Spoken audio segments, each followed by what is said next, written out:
everybody, and welcome to this week's State by State. This week's state is Hawaii. I'm going to make an apology in advance for this entire video. I am trying to keep the native words native. In other words, a lot of the words in here are Hawaiian, and I don't speak Hawaiian, but I have looked up how to pronounce these words, and I hope that I am pronouncing them correctly. So, take my pronunciations with a grain of salt. So, we will go onward now. Hawaii is the last state to have been admitted to the Union currently. It was admitted on August 21st, 1959. The capital is Honolulu.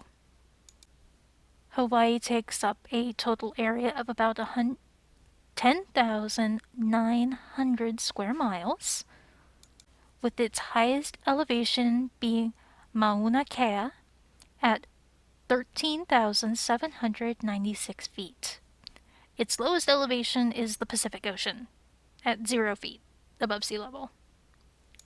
Now, when people say they're going to Hawaii, or you're thinking of Hawaii, you're probably thinking of the Big Islands, which is Hawaii, Maui, Oahu, and Kauai, sometimes also including Molokai, Lanai, Niihau, and Kaho'olawe.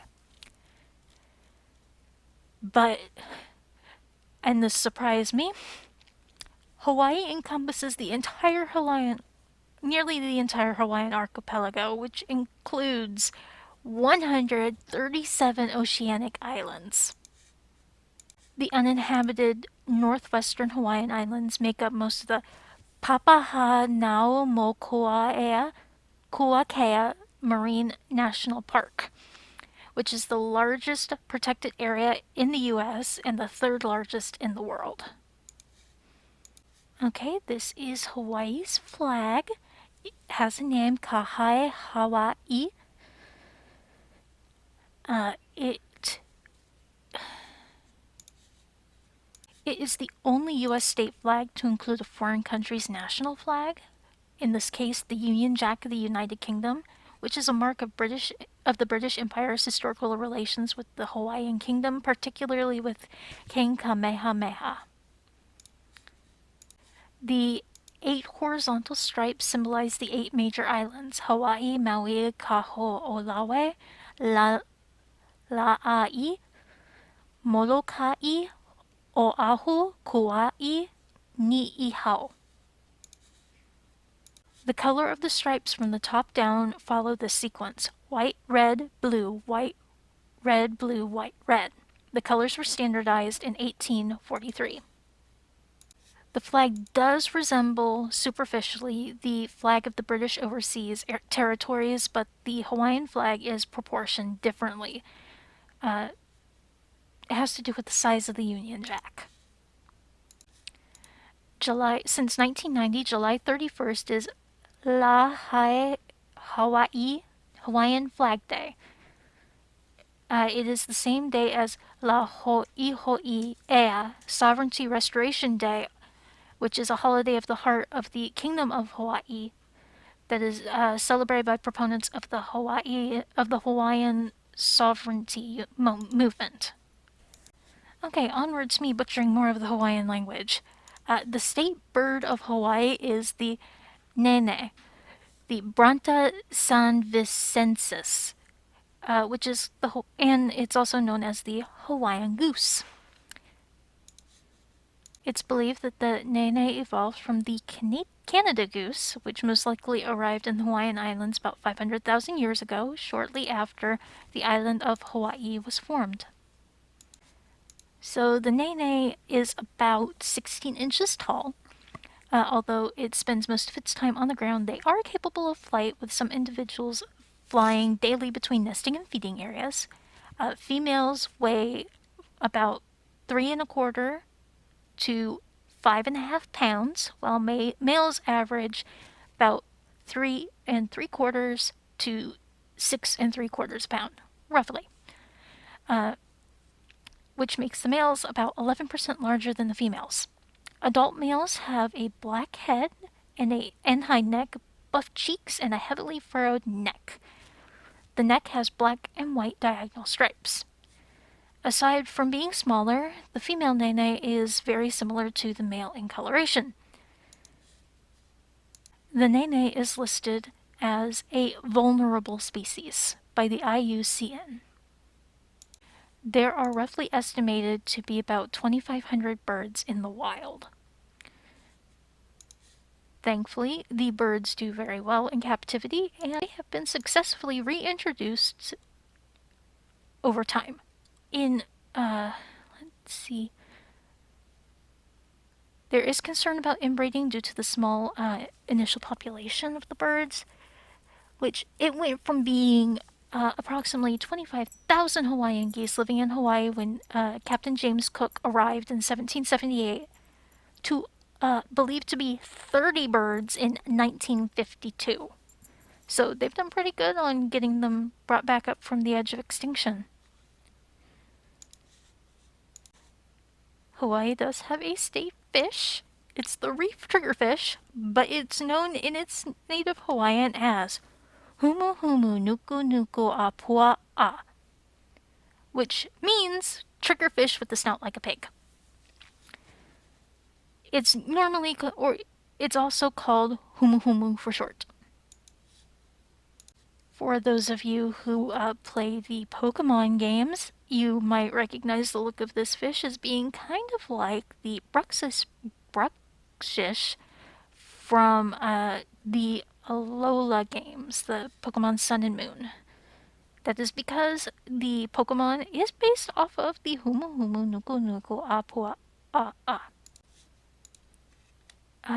The triggerfish's teeth and top lip are blue, with the teeth set close together inside a relatively plump mouth. The fish has a small second dorsal spine, which is used to lock its main spine into an upright position. This locking of its spine while sheltering inside a small crevice helps keep the fish from being extracted by a predator. When fleeing from predators, the triggerfish will sometimes make grunting noises, which is possibly a warning to other nearby triggerfish of danger. They can get up to 30 centimeters in length and are fairly aggressive and will not tolerate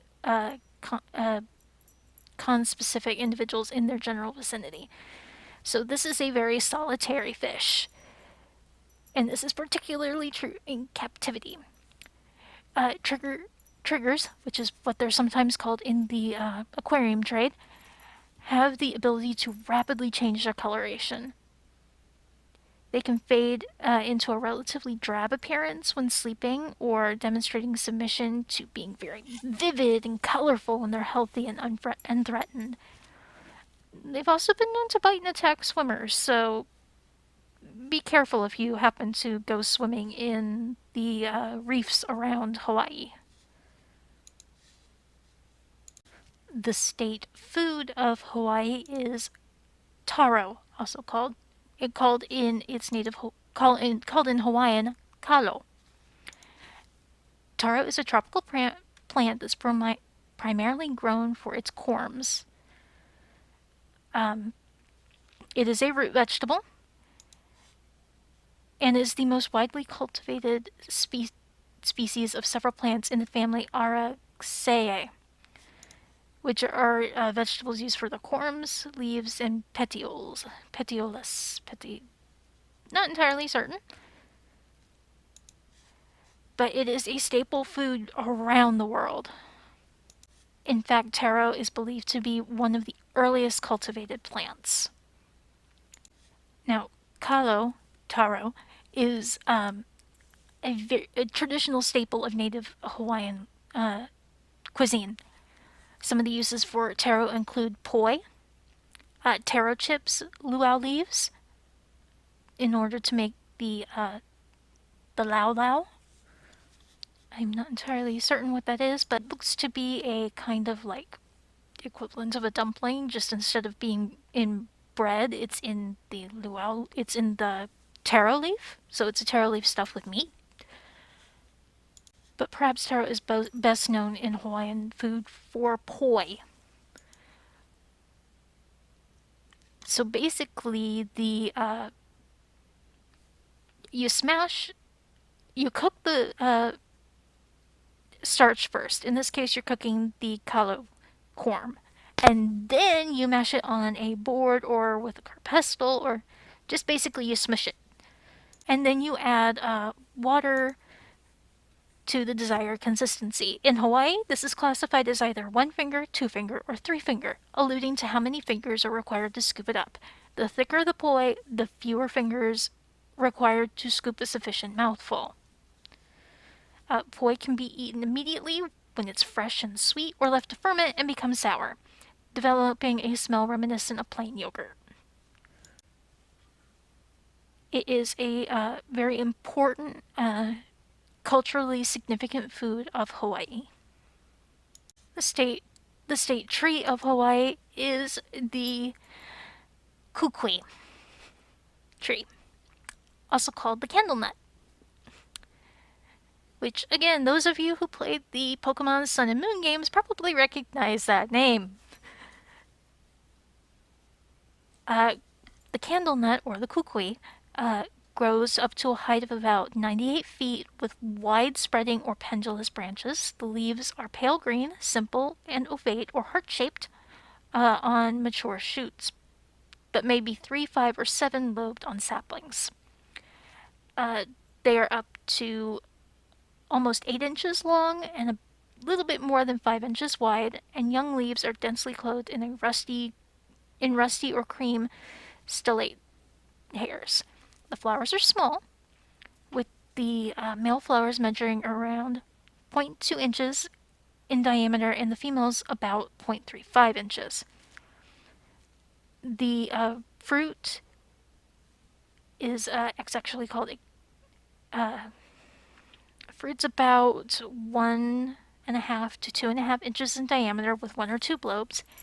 Each lobe has a single, soft, white, oily kernel contained within a hard shell, which is about 0.79 inches in diameter. This kernel is the source of candle nut oil. There is a Hawaiian condiment known as inamamona, which is made from roasted kukui, mixed into a paste with salt. Inamona is a key ingredient in the traditional poke, which is a type of food. Which poke is, I hate to say this, but it's kind of similar to sashimi. It's diced raw fish served as an appetizer or main course. It's not just for food, it was used for a lot of the trees were used for a lot of things. Ink for tattoos, varnish with the oil. Fishermen could chew the nuts and spit them on the water to break the surface tension and remove reflections, which they did when they spearfished. Gave them greater underwater visibility. There was a dye made from the tree. Seats, canoes. Pretty much this was a very important tree to the Hawaiian people. Still is, actually. It was made the state tree on May 1st, 1959. It also represents the island of Molokai. Okay, onward to the fun facts. I'm going to try and keep these short and simple and sweet. The first fun, interesting fact about Hawaii is about the hula. The hula has a lot of roots, ranging with various traditions offering different origins of the art, which is which Hawaiians respect for the multiple perspectives in a way that does not need to be mutually exclusive. There are two, I guess, overreaching styles or types of hula. There is the hula kahiko and the hula aoana. The hula kahiko is also called the ancient hula or old hula, but this makes the differences look trivial. Really, the hula kahiko is traditionally performed as part of a ceremony set to an oli, which is a chant, and accompanied by percussion instruments. Many of the oli that are heard today are compositions from generations ago, but there are still new oli being made and accompanying hula today. Hula aoana is a less formal hula that's performed without ceremony. It is a story told with accompaniment of song and string instruments. Hula dancers, male and female, it isn't just a dance for women, train for years with the physical intensity of professional athletes and the academic rigor of doctoral students underneath the tutelage of a kumu hula, which is a hula teacher, before performing in public. If you want to see some hula performances, I would suggest looking up the Merry Monarch competitions on YouTube. There are quite a few of both the male and female, and the Aoana and the Kahiko types. Okay, now for a little bit of geography and geology. Hawaii has emerged from the sea millions of years ago, made by volcanoes. In fact, those volcanoes have made some of the most gorgeous, iconic landscapes that we know today. Hawaii still has active volcanoes. As you might remember when, a few years ago, one of the volcanoes went kaboom. Hawaii's main volcanoes are shield volcanoes, which produce lava flows that form gently sloping shield-like mountains. A good example is Mauna Loa.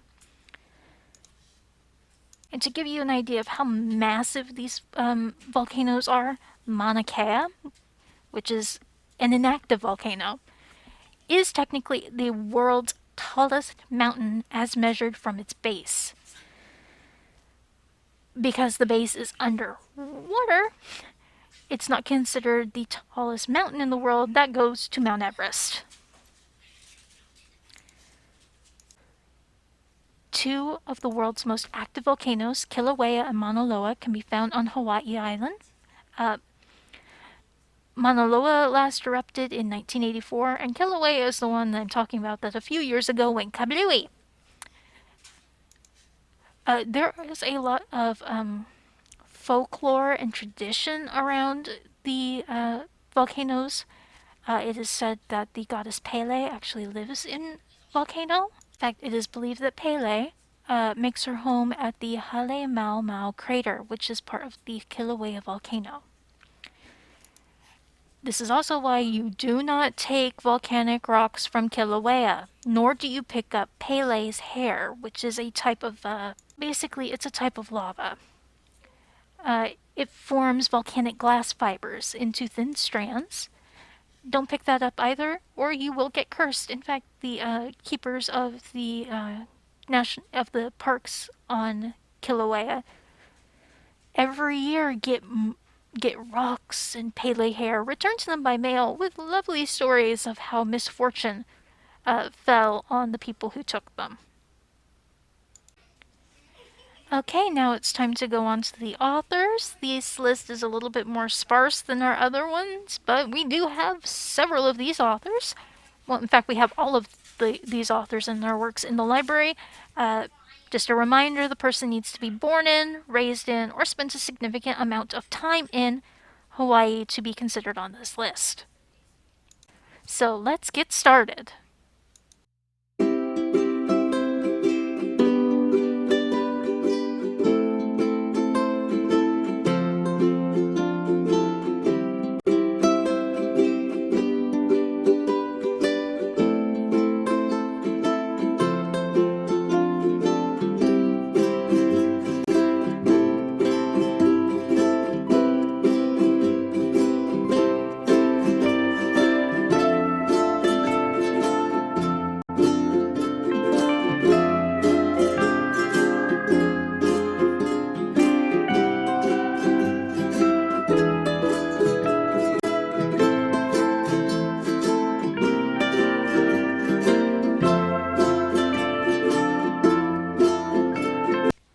Thank you everyone for watching. Please remember to like and subscribe and hit the bell so that you can get a alert whenever we post up a new video, whether that be one of these state by state or a this day in history or any other type of video we post.